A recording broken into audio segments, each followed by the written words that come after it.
नमस्कार। आज हम मोटर प्रोटेक्शन डिवाइस MuMPD के पैरामीटर्स के सेटिंग के बारे में बताएंगे। MuMPD में एक डिस्प्ले यूनिट है जिसे आप देख सकते हैं, जिसमें R फेस करंट और Y फेस करंट और B फेस करंट स्क्रॉलिंग होता रहता है। इस करंट को किसी एक फेस पे फ्रीज करने के लिए ये अप की दबा के रखेंगे, तो अभी ये वाई फेस का करंट पे फ्रीज हो गया है। इसका मतलब वाई फेस का करंट पे जाके डिस्प्ले रुक गया, अभी स्क्रॉलिंग बंद हो गया है। और अगर वापस हमें स्क्रॉलिंग मोड में जाना है तो ये डाउन की या डिक्रीमेंट की दबाना पड़ेगा।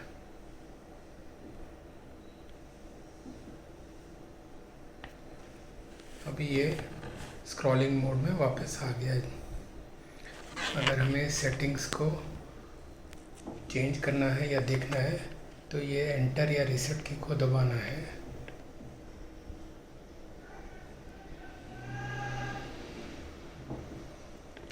अभी FUN दिख रहा है, उसके बाद OT दिखेगा। OT का मतलब है ओवरलोड स्टार्ट डिले। ये 1 से 30 सेकंड के बीच में सेट कर सकते हैं, ये अप और डाउन की दबाकर। अब ये 30 सेकंड में सेट है, इसको कम करने के लिए ये डाउन की दबाएंगे।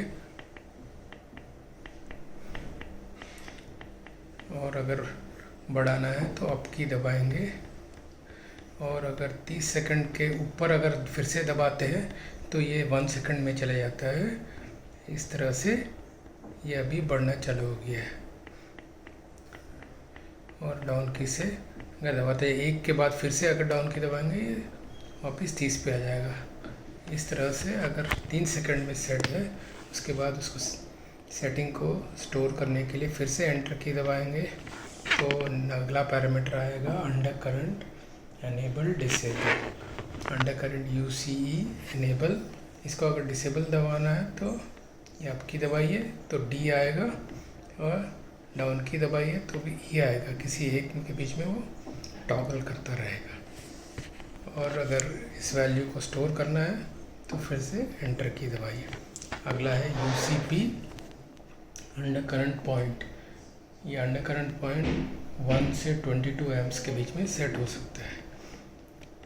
और अगर अप और डाउन की से इसका सेटिंग को कम ज़्यादा करेंगे और फिर एंटर की से वैल्यू स्टोर करेंगे।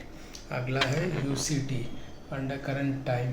अंडर करंट टाइम का सेटिंग जो है 1 से 60 सेकंड्स तक सेट कर सकते हैं। ये अभी 60 पे सेट है, इसको कम करने के लिए डाउन की दबाएंगे और अप की दबाने से बढ़ेगा। और सेव करने के लिए एंटर की दबाएंगे। अगला पैरामीटर है OLP ओवरलोड पॉइंट। इसका सेटिंग 1 से 22 एम्प्स के बीच में सेट कर सकते हैं। ये अप की और डाउन की दबाकर इसको सेटिंग को चेंज कर सकते हैं। और स्टोर करने के लिए एंटर की दबाएंगे। अगला पॉइंट है OLC ओवरलोड कर्व। इसमें 3 कर्व है, 2.5C, 5C और 10C। 10C पे या 5C पे सेट करना है या 2.5 पे सेट करना है, वो सिलेक्ट करके फिर ये एंटर की दबाएंगे तो सेव हो जाएगा। अगला पॉइंट है सिंगल फेजिंग एनेबल डिसेबल। इसको भी अप और डाउन की से चेंज कर सकते हैं और एंटर की दबा के सेव कर सकते हैं। अगला है UBE अनबैलेंस एनेबल डिसेबल। इसको भी अप की या डाउन की दबा के चेंज कर सकते हैं और सेव करने के लिए एंटर की दबाएंगे। अगला है DLY1 रिले रीसेट टाइम। इसको 1 से 999 सेकंड्स तक सेट कर सकते हैं और अप और डाउन की से सेटिंग चेंज कर सकते हैं। और उसके बाद सेव करने के लिए एंटर बटन दबाएंगे। और उसके बाद सेट का डिस्प्ले में आ गया। उसके बाद फिर से R फेस, Y फेस और B फेस करंट को स्क्रॉल करने देगा। और अगर कोई फॉल्ट आता है तो उसको रीसेट करने के लिए फिर से रीसेट की दबाएंगे। धन्यवाद।